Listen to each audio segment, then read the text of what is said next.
మీ recognition చాలా మంది ఎట్లా అంటే ఒక రికగ్నిషన్ లైక్ బీటీఎస్ లానే ఉంటుంది, like only behind the scenes వరకే ఉంటుంది. లైక్ ఫ్రంట్ స్క్రీన్ వరకు ఏమైనా మీ రికగ్నిషన్ ఉన్నదా ఆర్ ఎల్స్ బీటీఎస్ లోనే ఆగిపోయిందా అని అలా అంటున్నారా?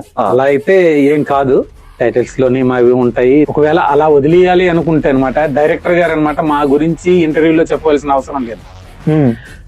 ఉత్తరాంధ్ర నుంచి అనమాట ఎవరినైనా ట్రైనింగ్ కోసం పెట్టారా అక్కడ స్లాంగ్ కోసం అనేసి అంటే వచ్చారు పెట్టాం ఎస్ అని ఒక ఆన్సర్ చెప్తే సరే అయిపోయింది.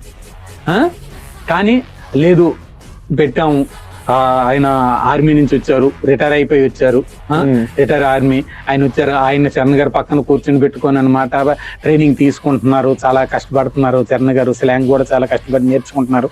అంత టైం అనమాట చెప్పలే. ఒకవేళ మమ్మల్ని అనమాట బ్యాక్నే ఉంచేద్దాం అనుకుంటే అనమాట ఆయన చెప్పవలసిన అవసరం లేదు. అలా ఎప్పుడు కూడా ఆలోచించారు.